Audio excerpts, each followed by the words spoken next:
Boa noite, pessoal. Com muita alegria estamos dando início a esse programa Pode Comentar, né? Aqui a gente lança as coisas ao vivo, né? Pode Comentar, aonde vamos fazer aqui, começando com uma análise da lição do primeiro trimestre da nossa Escola Bíblica Dominical, primeiro trimestre de 2023. Do meu lado está o Júnior, ele que é jovem na igreja e também, né, preza por uma mensagem espiritual para a juventude nos tempos atuais. Do meu outro lado está o Marcos Gabriel, que também é meu irmão sanguíneo, que também é líder de jovens e professor. Boa noite, pessoal. Boa noite, Renato. Boa noite.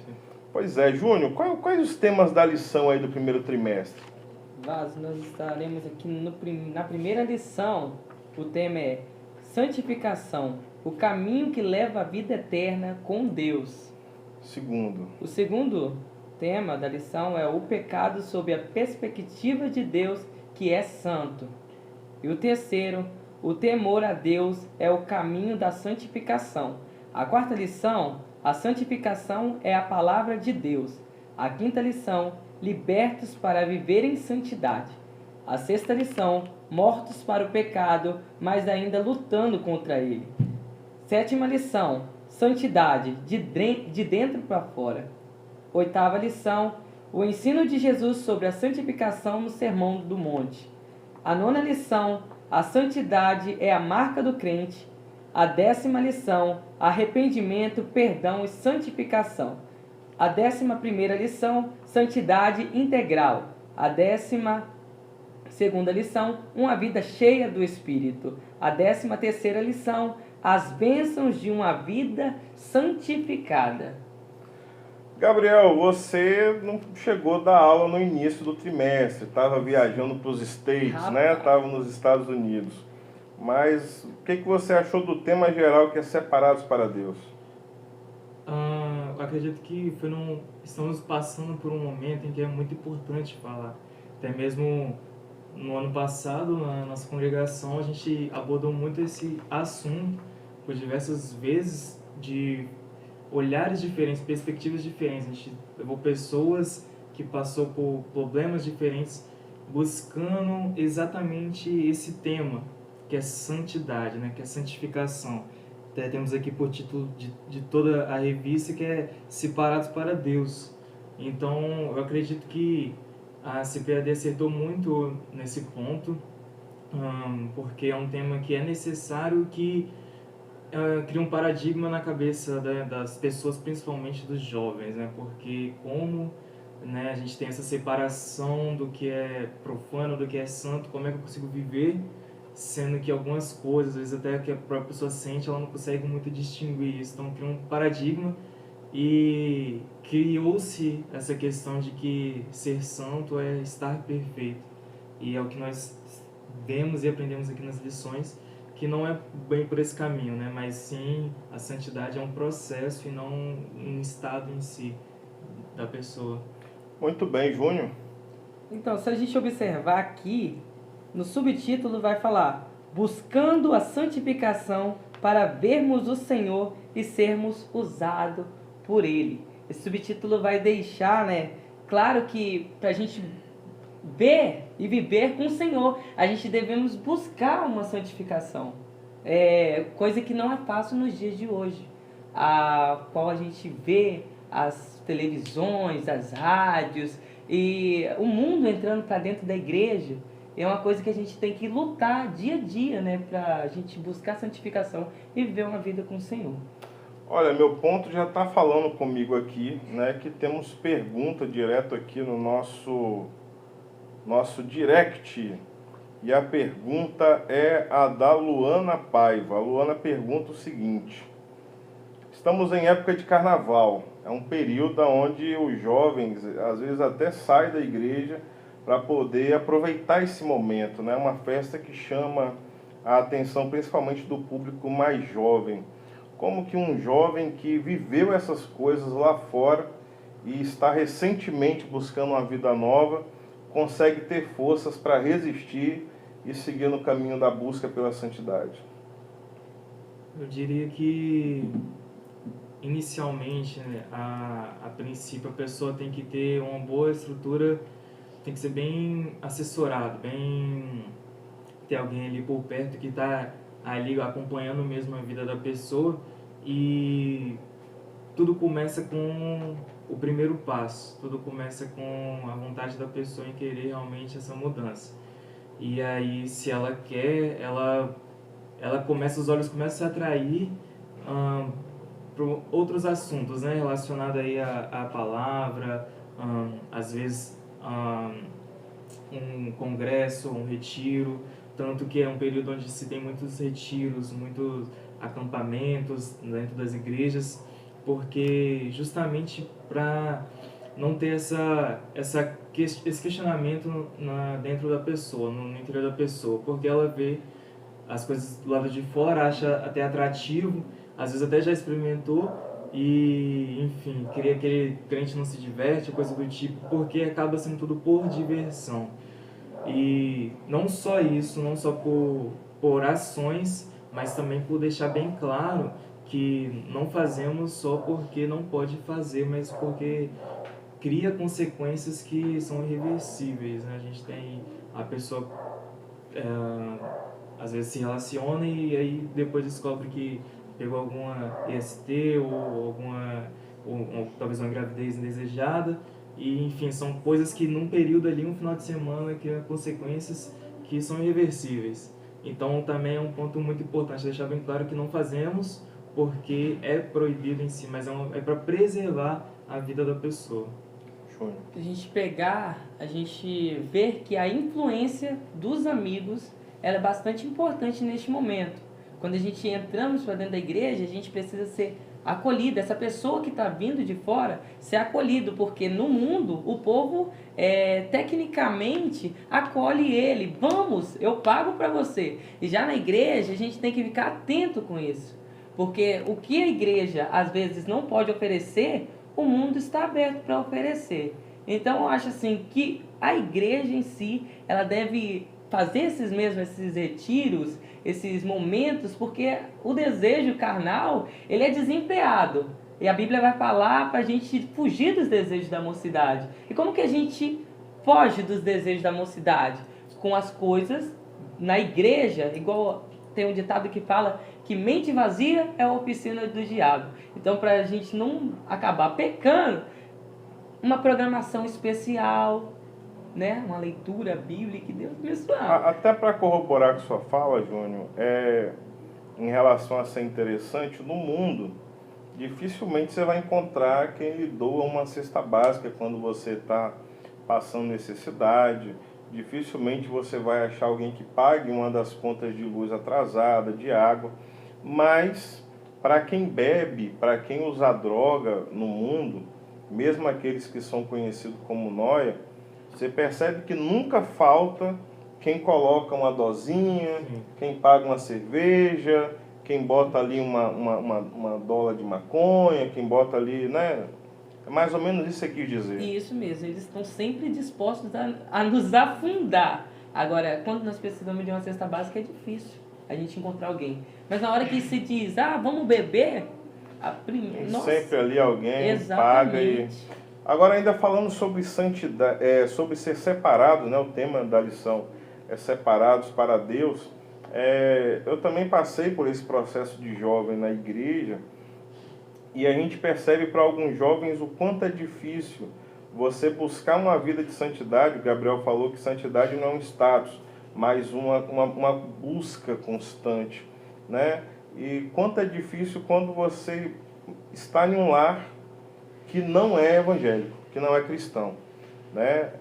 Você viveu ali aqueles momentos em família, né? As pessoas bebendo e tal, e de repente você larga isso tudo para poder seguir uma nova vida, mas no seu ambiente familiar ainda se vive a vida que você viveu no passado. Fica mais difícil, Gabriel? Com certeza, porque aquilo que era natural já não é mais natural, né? E você... A sua família, que é o núcleo mais íntimo que a gente tem, a gente acaba sendo levado, acredito eu, que a pensar que estamos realmente nadando contra a maré, o que realmente é. Mas, né, as ações da nossa família, aquelas pessoas que estão mais próximas, a gente tende a copiar, a gente tende o modo de falar, o modo de agir em determinadas situações se iguala, né? Então, quando se está nessa situação, você tem que ir totalmente contra, em alguns sentidos, áreas da vida, por exemplo, financeira ou coisa do tipo, não, mas espiritualmente, decisões que vão acarretar essa vida espiritual, você tem uma opinião totalmente diferente. E é aí que tem várias situações, pode ser comum, sua família pode achar ok, mas normalmente das vezes nós vemos até mesmo uma retaliação ou algum deboche, alguma coisa do tipo, ou tentando influenciar de alguma forma. Na minha vida, contando meu próprio testemunho, eu tinha tudo para dar errado, não ser da igreja. O pessoal pergunta, nossa, você é da igreja, mas sua mãe... assim, com muita dificuldade, que eu vou falar que não é fácil de caminhar, por um bom tempo caminhei sozinho, não é fácil, mas a gente tem que persistir. Eu persisti e persisti muito. Meu pai nunca apoiou, meu pai nunca esteve presente na minha casa, mas eu sempre estive ali batalhando, orando, pedindo ao Senhor assim uma ajuda, sabe? Porque as dificuldades da vida vêm. E quando você fala de retaliação, como você falou, e a retaliação vem mesmo, até dentro da nossa casa. Ô crente, você não é crente, você não fala isso, você não fala... E a gente tem que se segurar. E muitas das vezes a nossa carne, sabe, é fraca para essas coisas de se segurar. Então a gente tem que manter a santidade, buscar a santidade. A gente não é santo, a gente tem que buscar cada dia mais se santificar na palavra do Senhor. Para encerrar, porque o tema é muito vasto, né? E esse é o nosso primeiro bate-papo, separados para Deus. Nós sabemos que, nós cremos, na verdade, na igreja crê que o fim está próximo. E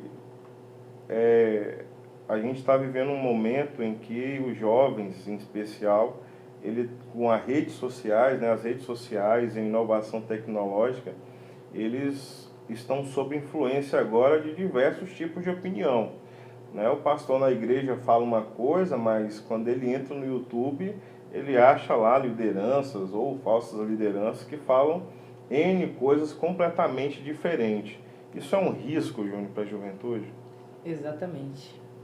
Um risco imensurável, a palavra não sair, me perdoa, mas a palavra do Senhor vai falar, o apóstolo Paulo, se eu não me engano, ele vai dizer, por se multiplicar a iniquidade, o amor de muitos se esfriarão, e ele fala também sobre comichões no ouvido, das pessoas não aceitar a verdade e procurar falsos doutores para si próprio. Então, o que a gente vê dentro da igreja é alguém passando um corretivo certo e as pessoas não aceitando e procurando pessoas que irão agradar o ego delas. Então a gente tem que tomar cuidado com isso, com o que às vezes a gente pensa, o evangelho do Senhor, hoje em dia ele tá light e tudo mais. Não, a maioria estão procurando aquelas opiniões que eles mesmos procuram, que eles querem para agradar o ego deles, como a palavra do Senhor diz. Gabriel. Sim, e é até interessante a gente entrar nesse assunto porque aconteceu de uma vez uma jovem da igreja vir me perguntar e, não, porque eu vi no vídeo tal, me mandou o vídeo e tudo mais. Eu falei assim, calma, porque a gente está vivendo essa era de opinião e que você tem que ter opinião, ainda mais passando por essa época de uma política muito acirrada, você é obrigado a ter opinião. E não é bem assim, porque se todo mundo tem uma opinião e nem sabe direito, só reproduz isso. E até mesmo eu falo a respeito do domínio próprio, que fruto do espírito, né? Que às vezes você não dar a sua opinião, você está dominando ali tendo domínio próprio, porque às vezes a sua opinião pode estar certo o que for, pode causar algum tipo de... Enfim, algum tipo, não só desconforto, mas realmente até ferir alguém emocionalmente. Mas voltando à questão, quando você é jogado na sua cara tantas e tantas opiniões diferentes, você cria muitos paradigmas, muitas questões, muitas perguntas, e é aí que muita gente morre. De tanto nadar na praia, de sede de aprender, acaba se confundindo aí e se perdendo. Tanto que creio eu também uma das ferramentas do inimigo, né? Numa época em que a palavra era trancada, hoje em dia, para você não ver a palavra em si, coloca um monte de detalhes, um monte de coisa para te confundir com esse monte de informação. E vem heresia também. Heresia e vem. Então, sim, isso influencia muito, não só quem está dentro da igreja, muito sim, principalmente, mas também as pessoas de fora veem essas opiniões, essas falas, e aí já cria uma base, e quando se converte, é mais difícil ainda de conseguir reestruturar, de falar, não é por aí, isso foi falado, mas não é a verdade em si. Então, sim, é uma influência pesada que está tendo, e nós sabemos aonde vai parar, e como o Júnior bem disse, as pessoas, pela própria opinião, estão escolhendo opiniões que vão ser de acordo com a opinião delas, para viver como do jeito que bem entende. Pessoal, esse foi um raso comentário sobre a lição do primeiro trimestre de 2023, que tem como tema Separados para Deus. Lembrando que essa é a lição de jovens, não é a lição de adultos. E por ser lição de jovens, ninguém melhor do que eles para poder comentar sobre esse tema. Espero que tenha, de alguma forma, mesmo que raso, contribuído aí para a formação do seu entendimento. Quem quiser fazer perguntas, pode mandar aí nas redes sociais dos meninos. Seu Instagram? Júnior Martins com 2 N. Com 2 N's. Júnior Martins com 2 N. Gabriel? Marcos Rangel com 2 L's. Marcos Rangel com 2 L. O meu é só Gleidson mesmo. A gente vai colocar o... Vamos colocar aí. Manda uma perguntinha que aí em um próximo vídeo nós vamos estar respondendo aí a sua dúvida. Um forte abraço. Se gostou e acha que pode fazer bem a alguém, compartilhe.